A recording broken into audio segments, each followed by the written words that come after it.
Would you trust yourself to have a fair trial in a British court? In UK? Yeah. Absolutely not. Exactly. So Zero. it's a setup. No. It's an absolute Not in setup. UK. Why did the UK even come for me? Once again, I have to be careful what I say because on the 23rd of March, I'm going to be walking into the jaws of a tiger. But I can tell you this, the UK Foreign Office was heavily involved in my entire persecution in Romania. Hello everybody, and look who we have here today. Andrew Tate is back in the USA, and he appeared on Patrick Bet-David's podcast here on the Valuetainment channel on YouTube, and they're talking about all sorts of things. In this particular clip, we're taking a look at the absolute state of the UK. So let's see what Patrick Bet-David and Andrew Tate have to say about the UK, about extradition, about migration, about all those things that are so controversial these days. Let's get into it. This situation here, that you're in the States, can UK, because UK and US have an extradition, they have a law that I think came about, Rob, if you can pull it up, I think it's 03 or 07 or something like that. Can UK say now he's in the States, can UK and US's relationship with each other do anything to you? Is that a risk of yours? Is that a concern of yours or not at all? I'm tall, brown, rich, and sexy. So I have a strong suspicion that's one of the reasons the UK hates me so much. Because the UK is now a fallen nation. It's a completely communist country. You can't speak out. Isn't it interesting that not too long ago, America would talk about going to war and killing people for the idea of democracy and freedom. And now our allies, like the United Kingdom, will lock people up for tweets. Or even worse, Trump and Vance will put Zelensky in his place, which needed to be done. And then our allies will invite him over the next day and hug him and shake hands and promise him money. How do you feel about that? What I feel like is that they're not even our allies anymore. That's snakery. You insult, if my brother puts you in your place and I come up behind his back and offer you money, am I my brother's brother? Is that how it works? No. Nope. So now we're talking about the UK government. We can go long and deep into the state of the United Kingdom because every single person I know with money is leaving. Why does the UK want to lock me up? Because I'm seen as a symbol of resistance against their communism. That's why they hate me. They hate me because I teach young men to think for themselves. That's why they hate me. Because the UK's fallen due to a lack of masculinity, which is what I promote. That's why they hate me. Are they going to try and get me? Probably. If I go to UK, will I ever get out? Probably not. Am I afraid of them? No. Because I don't operate from a realm of fear. We had a 3-word instruction from the commander-in-chief. So if I have to go to the UK and fight them, I'm going to do that too. Until then, I'm on the PBD podcast. I don't know what they're going to try and do. All I know is I don't trust them. And I don't think any American who understands how the world's currently operating trusts the UK government with anything. Do you? Would you trust yourself to have a fair trial in a British court? In UK? Yeah. Absolutely not. Exactly. So Zero. it's a setup. No. It's an absolute Not in setup. UK. Why did the UK even come for me? Once again, I have to be careful what I say because on the 23rd of March, I'm going to be walking into the jaws of a tiger. But I can tell you this, the UK Foreign Office was heavily involved in my entire persecution in Romania. From the first day, they didn't get involved later. From beginning, before it even happened, the UK Foreign Office was saying, this man is a problem. We're talking about him in Parliament. He's a big problem in our schools. He's a big problem on the internet. He's a problem. Can't you take him off the internet? Can't you make him go away? That was the UK Foreign Office. When I got released from Romanian jail, then I got released from house arrest, all of a sudden, Britain trumps up charges. From 2009. Supposedly in 2009, I attacked some girl. And I was arrested again for 24 hours. I don't know if you guys remember. And No matter what you think about Andrew Tate, and I've followed him for a few years now, ever since he exploded on the scene. Of course, I wanted to find out who this guy was. So regardless what you think of him and what you think of everything that's said about him, it does seem that he is being subject to political persecution. He has been under house arrest in Romania for, well, he says 3 years. I thought it was 2 years, but for a long time. He was in jail, he was under house arrest, and then he was no longer under house arrest. He could travel around Romania, and apparently just now, a few days ago, they allowed him to travel outside Romania. And in those 2 or 3 years, the Romanian prosecutors, the public prosecutor's office, like the district attorney in the United States, had all that time to put a case together against him. And apparently they submitted their case, to a judge who at least a couple times rejected their case, saying that it wasn't properly put together or there wasn't enough evidence. And the last time that happened, I mean, Tate keeps saying it's been thrown out. I don't think it's been actually thrown out. It hasn't been dismissed. The prosecutors still have a case open against him, as I understand it. But obviously, the judges there are starting to say, finally, listen, either put up or shut up. You either have a case or you don't. I sat there for 24 hours. I was like, okay, wait. Who? When? Can't tell you that. So you're saying in 2009 I attacked a girl? Yes. Who? Doesn't say. When? Doesn't say. Where? Doesn't say. Just says 2009 you attacked a girl. By coincidence, Tristan also, 2009 attacked a girl. Where? When? Who? Dunno. 2009 you both attacked girls. No details. We made it up. Extradite. Thank God the Romanian state said, no, this is not even evidence. You can't extradite with this. It's nothing that doesn't mean anything. So the UK state tried to get us when Romania started to fail. UK's lost its mind. UK will look at the violence against women and then start saying my name.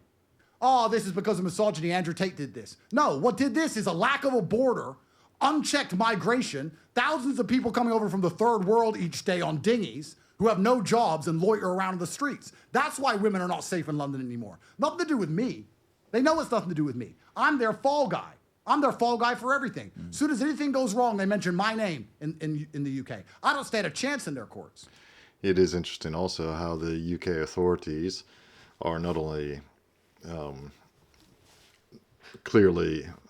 only do they clearly hate Andrew Tate, but they clearly hate their own people, not just Andrew Tate, who is a UK citizen. He's a dual national of the UK and the USA, but they clearly hate their own people. They literally have police officers whose job is to look into social media posts and either warn people to take down certain posts or actually arrest them for posts which would be perfectly normal in a sane country. Like, thank God for the USA, for all its failings, for all the failings of the American empire. At least freedom of speech is still quite strong there. Cannot say the same in the UK. Can't say the same in Western Europe. It depends on the country, of course. I've never tested it myself here where I live. But there are things which are illegal to say, and not like in the United States. I mean, the freedom of speech is not a core principle in Western Europe. But am I afraid of them? No, because I don't operate from a realm of fear. I need people at home. You know what? This whole circumstance has truly damaged my faith in humanity. COVID did the same. Before COVID, I really thought people were better than that. But when I log onto Twitter and someone's like, Andrew Tate's accused of, I can accuse a ham fucking sandwich. What does that mean? It doesn't mean anything what you're accused of. It matters what you're found guilty of. And then you have to argue about the legitimacy of the court. Because there's people in America who are getting wrecked by courts. That's America. Imagine, please, is there any better sign of my innocence than the fact I won fair and square in a Romanian court under the Biden admin? Is that not the best possible badge I can wear? When Biden was president in a Romanian court, I beat my case. And they'll still sit there and go, oh, but he's guilty. Did I say some stupid things on the internet 12 years ago? Yes. But I also said I'm an astronaut. And guess what? Elon's not calling. So it doesn't matter. It's not, you need a victim. You need proof. You can't say he said one stupid thing on the internet 12 years ago. Well, he makes a good point. It's true. If you look up Andrew Tate, just do a search for him, and all the pages that come up are accused sex trafficker Andrew Tate, accused, alleged rapist Andrew Tate, alleged human trafficker Andrew Tate. All this, yes, lots of allegations, apparently, repeated over and over and over. But he's right. He has not even been tried for anything yet. He has not actually stood trial for anything. Not even for the other charges, apparently, against him in the UK on tax evasion or whatever it is, and maybe other human trafficking charges. I don't know, but he has never stood trial. It's, anybody can accuse anybody else of anything. And he's right. The bigger you are, the more famous you are, the more you're going to be subject, first of all, to that kind of thing. And secondly, if you're putting a message out there that rubs certain people the wrong way, they will come after you with everything they have. Anyone who believes that's a criminal case is a dumbass. So here we are. You talk about Great Britain, they're after me. Romania's still after me. Ron DeSantis is after me. Aliens are probably after me. I don't know what to do. I'm just a man. But, you know, we're tall, brown, rich, and sexy. We're doing our best. Back at it again with the...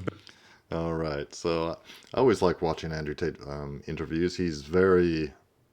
First of all, he's very funny. He's very amusing. He's quick.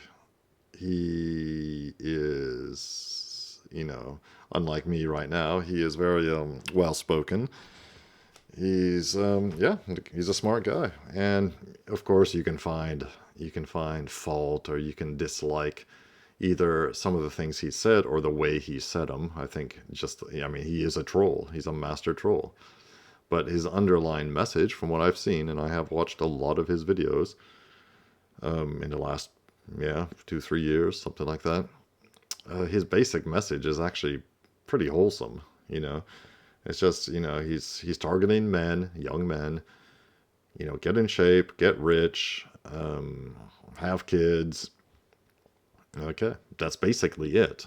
Now, he does delve into politics and cultural issues, and he's not afraid to talk about, say, the replacement of populations in Western European countries by non-Europeans. And nobody should be afraid of that. And it shouldn't be illegal. It should be perfectly normal and acceptable to talk about that kind of stuff. It used to be 50 years ago. You could talk about the fact that, you know, you don't want... why in European countries should you allow the native European populations to be replaced by non-Europeans? No, it's perfectly... and people are right to complain about it. Why should Europe turn into non-Europe? I would say the same thing about Japan. Why should Japan turn into non-Japan, or Uganda into non-Uganda? No, the world is a diverse place. The world is, but not every single neighborhood or every single city or every single country needs to be diverse. No, it's ridiculous. So he does talk about stuff like that. So I appreciate also his willingness to do that, and the fact he's not scared to. He talks about it more on this PBD podcast. It's a long interview. This is just a section, so I encourage you to go see it if you're interested in what he has to say. In the meantime, please like and subscribe, and I'll see you in the next video.